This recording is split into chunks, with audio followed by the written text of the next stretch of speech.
Today is June 8th and we are zone 5 to 6. Now this winter we had a particularly cold winter. Now a lot of the earliest blooming stuff for us here at the farm is actually perennials. So the perennials tend to be the things that get going first. So up here, this is the front of the farm and this is kind of a perennial prairie area, and we've just planted lots of native plants in here, and you can see we have some echinaceas, some things that are getting ready to bloom, but the ones that are actually blooming first are these beautiful penstemon. These are from Prairie Moon Nursery, Penstemon hirsutus, hairy beard tongue, and it is a sun-loving plant, very drought tolerant. The bees really love this one, especially the bumblebees. They really like these long tubular shaped flowers. And the other thing that is blooming really early for us here, this is one of my favorite native plants for attracting beneficial insects. This is golden Alexander, and it's one of my favorite plants. Oh look, we have a little egg on here already. And a lot of people often recommend things like sweet alyssum for attracting beneficials because they like these umbral shaped flowers. The downside of using those plants, sweet alyssum, is very invasive in California. It has very spreading tendencies, drops a lot of seed. These plants, in addition to attracting beneficial, also serve our native specialist bees and our native specialist pollinators. And there's two varieties of golden Alexander. That's one that prefers drought conditions, which is Zizia aptera, which is what we have here. And then there's Zizia aurea, which actually prefers more moist environments. Our salvia is blooming here. Now we sometimes do use this for cuts. This one is still young, so it's not quite tall enough yet. Here in the front, we do have some of our lupin just starting to bloom. I love lupin, very pretty for a cut flower spike shape. And we have coreopsis here too. We will occasionally use coreopsis for cuts, not often because it's a little bit wiry. I really leave this one more for the pollinators, but it's also very good for dye plant. So you can make little prints and things with it. Over here, this is all hellebores. Our hellebores actually have already wrapped up blooming for the season, but we also have columbine in here. These are first year columbines, so they're not quite blooming yet, but they will next spring. But we do have some other columbine blooming. We'll go take a look at those. Now over here on the south side of our house, we have actually planted in this really cool plant called Lacy Phacelia, and Lacy Phacelia is native in my area, southwestern part of the United States, and it is kind of this lacy, this is where the name comes from, Lacy Phacelia. It kind of has this lacy look to it, and it will put off little purple blooms. You can use it as a cut. It is getting ready to bloom. We seeded it quite thick because we're using it as a ground cover here on this side until we can decide what to do with it. But the native bumblebees really appreciate Lacy Phacelia, and for now it's just serving as a ground cover. So a lot of people actually use it as a cover crop. And we have our pansies growing as well. And pansies are one that I get asked about a lot because a lot of people love pansies, and we do use them for cuts somewhat. Now, they don't get quite as tall as a lot of the other stuff that we use for cutting, but they get long enough for things like bridal bouquets. And there's a way that we, excuse me, sir. And the way that we're able to get those stems long enough to use in bridal bouquets, if you want to see relative to the height of my hand, for example, how tall they are probably about 8 inches to a foot. So the way that we're able to get these nice long stems on our pansies is we actually plant them very densely. So you can see how closely we plant them, really about an inch apart or so. So all that crowding makes them have to stretch their stems up to get more light. We also use a variety that is good for cutting, that is meant to be tall. That is from Johnny's. It's called Frizzle Sizzle. We also have some mulberry shades in here. And the other thing that you can do is making sure that they are kept really nice and moist, and you can put them in a part shade area. So an area that gets afternoon shade is going to be best. And we're actually growing our pansies in these pots because that's going to help us be able to move them to the shade if we need to. So we can put these, as the temperatures start getting warmer, we can put them in a much shadier area, where in the spring they were in a cooler spot. And you can see that even just 2 pots make quite a lot of pansies. Okay, moving over this way, let's do a quick cooler check. So you'll see it's quite full because what I can't show you on the plants right now is the peonies. So they are all pretty much harvested. Here we have all of our peonies cut for the spring, everything that we are going to cut. And they are here in the cooler hanging out. We try to keep it around 39 degrees. Right now it's 41. And we do keep them nice and cool. We've got some ranunculus in here as well, some stock, some baptisia. We'll go take a look at that. And the very last of our tulips. Go check out the veggie garden. Nothing really going on in there. This is mostly our vegetable production area, but we do have things like marigolds in here, some allium. Our strawberries are just getting ready to bloom. We got hit by a really bad hailstorm this week, so they're still recovering from that. Now down this way, we do have some lilies.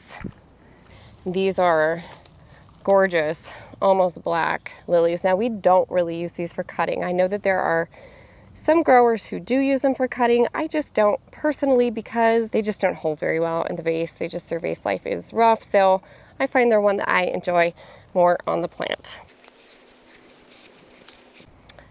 Working our way toward our little prairie area here, we have a lot of the phlox subulata is starting to bloom. This is a ground cover creeping phlox. It's the same one that we have planted actually in between our peonies. It did get hit with some hail, so it's looking a little bit rough, but blooming nonetheless. Getting over here into the flower field is where we have most of our blooming stuff.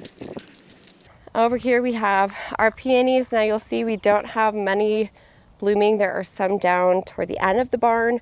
For the most part, we just bud everything because it helps the plants generate energy for next season's blooms. You can go watch our peony video to learn more about that. But to bring in some color in the meantime, we do have our phlox subulata here, which we planted this spring, creeping in between the peonies. So that's going to help just give a little bit of color to this area. And it also just helps serve as a little bit of a ground cover. Over here are one of my favorites. This is a variety of columbine, and it is called Nora Barlow. And you can see how the heads are all ruffly. So a normal columbine, which we have growing over here, and these have been blooming for about 3 weeks. Really long period bloomer. They're actually just starting to go to seed here. But this is the traditional columbine shape that we think of when we think of a columbine. Now we do use these as cut flowers. They don't have the longest vase life, but they do have a decent vase life, maybe 4 days or so. But these Nora Barlow columbine, not only do they have much longer stems, you can see how nice and long these stems are. They also have this really interesting bloom shape. So all these little ruffles, we start them very early in the spring, but they still don't really bloom until year 2 is what we have found. They come in different colors. So here we have this kind of dusty rose pink. We have these dark purples, and these all came from the same plant. So interestingly, you can get lots of different colors off of one plant. And here are some of the light pinks. And these light pinks here almost fade to white as they age on the plant. So again, this one is called Nora Barlow columbine. Really nice vase life on these too. So love these guys for cutting. They're so pretty. Working our way over to the annual side of the field. Now you see we have our hail net up, and it's a good thing too because we got hit pretty hard by hail this week.